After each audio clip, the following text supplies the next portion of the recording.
Bonjour à tous. Hop hop hop, la première vidéo de Crash Lab est sortie, allez la voir, voilà, on fait une expérience avec des mégaphones, elle est vraiment très cool la vidéo, et n'oubliez pas de vous abonner là-bas aussi. Allez, sur ce, bonne vidéo. Et bienvenue dans cette nouvelle vidéo de la rentrée, un petit peu plus chill que d'habitude. Pas d'expérience de fou aujourd'hui, mais un sujet qui me passionne énormément, la puissance de Mère Nature. Tornades, tsunamis, tremblements de terre, ouragans, volcans, et j'en passe tant de phénomènes naturels qui sont incroyables et impressionnants. Là, on va s'attarder sur quelque chose de très particulier, à savoir les super volcans capables de faire disparaître l'humanité.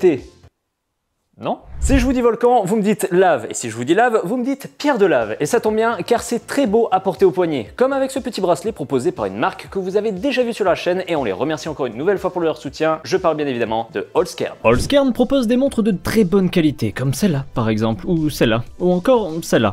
Leur petit plus, c'est qu'elles sont réalisées avec des matériaux peu communs, comme du bois ou de la céramique. Il y en a pour tous les goûts. Montre automatique, chronographe, en bois ou même solaire. Pratique pour ne pas galérer au magasin avec la référence des piles. Non, parce que, bon, on retient jamais c'est laquelle. Garantie 24 mois, elles vous seront livrées avec un certificat d'authenticité. Vous pouvez alors profiter de 15% de réduction avec le code ScienceCoder15. Autre point très important, d'autant plus qu'à l'approche de la Saint-Valentin, ils ne proposent pas que des montres, mais de nombreux autres produits. Des colliers, des bagues, des lunettes de soleil, des boucles d'oreilles et même des sacs à main en bois. Là pour le coup, c'est un cadeau assez original. Holzkern propose plus de 1000 designs et modèles différents, dont la plupart sont disponibles sur leur site web, toujours avec des matériaux insolites comme du marbre, du lapis-lazuli, du noyer, de l'olivier et j'en passe. Cette entreprise autrichienne existe depuis maintenant plus de 7 ans et compte plus d'1 million de clients et a plus d'une quinzaine de boutiques en physique à travers l'Autriche et l'Allemagne. Tous leurs produits sont partiellement fabriqués avec des produits naturels, donc pour le coup, chaque produit est unique. Petit plus non négligeable, le bois utilisé a une certification FSC, qui est un label international garantissant que le bois utilisé se conforme aux procédures de gestion durable des forêts. Pour rappel, avec le code ScienceCoder15, c'est 15% de réduction sur tout le site. Merci encore à eux de sponsoriser cette vidéo. Vous trouverez toutes les informations en description. D'ailleurs, je vais peut-être craquer sur ce bracelet en pierre de lave.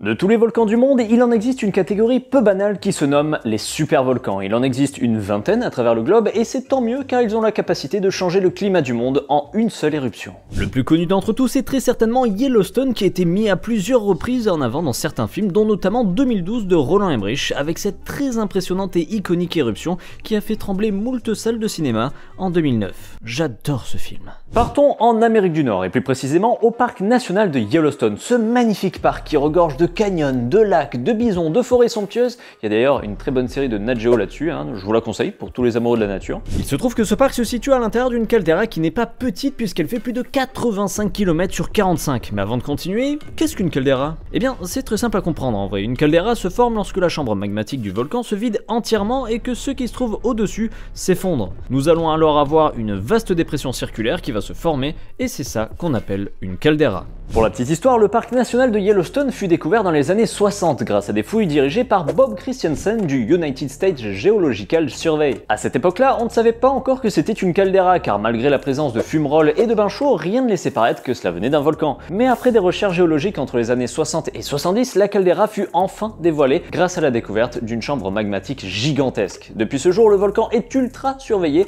par l'observatoire volcanologique de Yellowstone qui enregistre pas moins de 2000 tremblements de terre chaque année. Mais n'ayez crainte, c'est tout à fait normal et on ne risque pas grand chose pour le moment. Au cours des 2 millions d'années qui viennent de s'écouler, le supervolcan de Yellowstone a connu 3 éruptions avec un intervalle d'environ 600 000 ans à chaque fois. Bon, alors il est vrai que la dernière remonte à 640 000 ans, ce qui fait que bon, léger petit retard, mais on va pas trop lui en tenir rigueur. Mais depuis tout à l'heure, je vous parle de supervolcan sans trop vous dire ce que c'est. Il est temps de rectifier le tir. Je vous présente l'indice d'explosivité volcanique ou échelle VEI. Cette classification inventée par Chris Newell nous permet de pouvoir indexer les volcans en fonction de leur volume de matériaux éjectés, de la hauteur du nuage d'éruption et de plusieurs autres facteurs. Ils sont classés de 0 à 8. Pour vous donner un ordre d'idée, en 1, nous retrouvons le Stromboli, qui a l'habitude de temps en temps de montrer le bout de son nez en Italie. Au niveau 5, nous avons le Vésuve en 79 qui, vous le savez, a détruit Pompéi. Mais nous avons également en puissance 5 sur l'échelle VEI, le mont Saint-Hélène en 1980 qui avait été cataclysmique à l'époque. C'est tout un pan du volcan entier qui s'était alors effondré plus de 3 milliards de mètres cubes de roches. Ouais, je vois ce que vous êtes en train de vous dire. 3 milliards de mètres cubes, ça correspond à quoi? Voici Paris et voici 3 milliards de mètres cubes de roche symbolisés en un cube de 1400 mètres de côté. Oui, la tour Eiffel fait pas le figure à côté de ça. C'est simple, le mont Saint-Hélène est la plus importante éruption volcanique jamais enregistrée aux États-Unis et c'est seulement un 5 sur 8 sur l'échelle des puissances. Là pour un supervolcan, on est sur du 8 avec une éruption apocalyptique avec un nuage partant à plus de 40 km de hauteur et plus de 1000 km3 de cendres et de dioxyde de soufre dans l'atmosphère. Si on reprenait Paris, ça donnerait ça. Et oui, c'est beaucoup trop gros.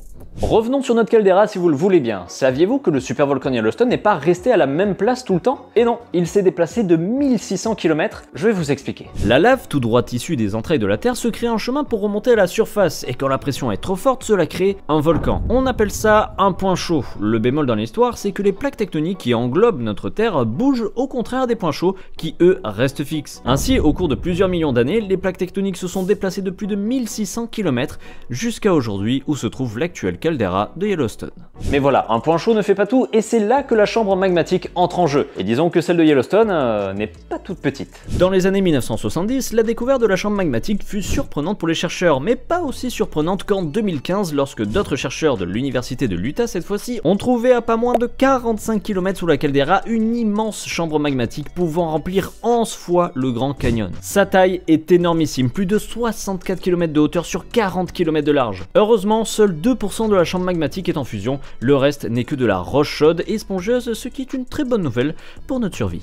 D'ailleurs notre survie, parlons-en, car des articles et des vidéos citant la fin du monde via l'éruption d'un supervolcan, ça va 2 minutes, mais qu'en est-il vraiment si l'un d'eux venait à entrer en éruption, comme Yellowstone par exemple? Dans un premier temps, nous aurons une série de tremblements de terre de plus en plus importants jusqu'à celui de trop. Lorsque la couche de terre qui sert de bouchon à la salle magmatique cédera sous sa pression, une explosion d'une ampleur sans précédent fera bouger le continent américain, suivi d'une onde de choc colossale qui couchera toute la forêt aux alentours. S'en suivra dans les minutes d'après une terrible nuée ardente qui tuera absolument tout ce qui se trouve sur son passage. Une nuée ardente, c'est ce que je vous montre actuellement avec l'éruption du mont Hansen au Japon en 1991. C'est un nuage de cendres et de gaz très chaud pouvant atteindre les 1000 degrés et rasant absolument tout sur son passage, pouvant aller jusqu'à plus de 200 km/h, voire bien plus. Généralement trouvables sur les volcans gris, ces nuées en ont surpris plus d'un par leur vitesse, mais surtout par leur capacité à aller tout droit en s'en foutant complètement des obstacles sur le chemin. Par exemple là, c'est une course-poursuite de voiture d'une nuée ardente, aussi appelée coulée pyroclastique au Guatemala. Bref, pour ce qui est du supervolcan Yellowstone et de sa nuée ardente, ce qui est sûr c'est qu'au vu de la taille et de l'ampleur qu'elle peut prendre, nous serions sur des dizaines de milliers de morts dès les premières minutes de l'éruption. Ça, c'est ce qui se passera dans un rayon d'une centaine de kilomètres autour de la caldeira. Au-delà et plusieurs heures plus tard, le nuage de cendres qui va aller jusqu'à plus de 40 km de hauteur va doucement mais sûrement recouvrir une partie des États-Unis. Et rester chez vous ne vous sauvera pas puisque la cendre a la fâcheuse tendance à vouloir imiter la neige. Notamment en se déposant sur les câbles électriques et le toit des maisons. À des centaines de kilomètres autour de l'éruption, c'est une quantité monstre de cendres qui va s'accumuler sur le toit des maisons américaines. Et la cendre, c'est lourd. Habituellement, il faudrait 15 cm de cendre volcanique pour qu'un toit s'effondre. Là, on parlerait dans certaines zones d'environ 60 cm. Mais c'est loin d'être le seul problème. Il ne faut pas oublier non plus les coupures de courant à travers le pays à cause des lignes électriques qui vont céder sous le poids de la cendre. Et si par miracle vous avez un groupe électrogène, courage, car la cendre volcanique est dure et abrasive et elle grillera tous les moteurs, y compris ceux de certaines voitures thermiques et avions qui seront cloués au sol. Plus d'eau potable également, car la cendre infectera une grande partie des eaux, des maladies comme la fluorose apparaîtront, entraînant des malformations, puis une paralysie totale du sujet, l'entraînant vers la mort.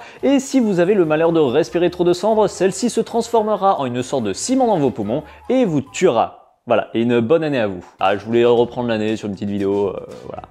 Histoire de finir en beauté, tout ce que je viens de dire s'applique à la faune et à la flore. Tout le bétail mourra par manque de culture à cause des chutes de cendres et du nuage en lui-même qui bloquera les rayons du soleil. En gros, tous ceux qui seront aux alentours du supervolcan auront du mal à rester en vie. Résultat, des centaines de milliers de morts dans les premiers jours de l'éruption et des millions à cause de la famine et autres dans un second temps. Et par autres, je veux parler par exemple des lares. Laissez-moi vous présenter quelque chose de pire que les coulées pyroclastiques, qui étaient déjà pas mal dégueulasses. Les lares sont des coulées de boue destructrices créées notamment par de la pluie ou encore la fonte des glaces pour les hauts volcans additionnées aux cendres volcaniques tombées. L'addition eau plus cendres et débris crée un véritable bulldozer qui écrase tout sur son passage. L'un des plus notables est celui d'Armero en Colombie, une petite ville qui a eu un destin funeste puisqu'elle fut détruite en 1985 par un lahar tuant plus de 25 000 personnes. Autant vous dire que les lahars provoqués par les retombées de cendres du supervolcan Yellowstone vont être destructeurs à travers toute l'Amérique du Nord. Maintenant dézoomons et regardons ce qui pourrait se passer au niveau planétaire si une telle éruption arrivait. Dans un troisième temps, le nuage de cendres commencerait à recouvrir une bonne partie de l'hémisphère nord. Le problème avec ça, c'est que les rayons du soleil ne peuvent pas traverser ce genre de nuages, ce qui fait qu'indéniablement, nous allons avoir une chute progressive des températures et entrer dans ce qu'on appelle un hiver volcanique. Certains experts estiment que nous pourrions perdre jusqu'à 10 degrés et ce pendant des dizaines d'années. Même si effectivement nous serions sur un bilan de centaines de millions de morts, non pas causés par l'éruption en elle-même mais par ses conséquences, à savoir le blocage de la lumière, la chute des cendres et des températures, ce qui affectera toute la flore d'une partie du globe et donc aussi toute la faune. Nous connaîtrons alors des crises sanitaires sans précédent, une famine dans plusieurs pays, des maladies, mais on survivra. L'humanité, je parle, hein. Pas forcément moi, parce que moi je serais déjà certainement mort en train d'essayer de faire une vidéo sur l'éruption, donc Mais ce qui tuera probablement le plus sera la méconnaissance. Je m'explique. Si on revient un petit peu plus tôt dans la vidéo, lorsque je parle du volcan Fuego au Guatemala. Plus de 400 morts selon les derniers bilans, dont la majorité dans des nuées ardentes. Le reportage nous montre bien que plusieurs personnes étaient là par curiosité, juste pour regarder la coulée arriver sans se douter du danger que cela représente. Résultat, lorsque la coulée pyroclastique arrive, il est déjà trop tard pour toutes les personnes étant à pied. Et je vous passe les passages de la vidéo, mais on voit plus de 5 personnes se faire rattraper à pied par le nuage, tous disparus. Si je vais sur un autre exemple, à savoir le tsunami de 2004 dans l'océan Indien, c'est là aussi la méconnaissance des risques et aussi le manque flagrant d'alertes qui ont conduit des milliers de personnes à se rapprocher des plages alors que l'océan était en train de se retirer pour laisser place à une quinzaine de minutes plus tard à un tsunami allant de 15 à 30 mètres de haut. Et c'est pas une question de la curiosité a été plus fort que les risques, etc. Non, on était en 2004 et l'information ne circule pas du tout comme aujourd'hui. L'éducation aussi était bien différente et en plus il n'y avait aucun système d'alerte. Pas de mesures de sécurité additionné au manque de connaissance des gens,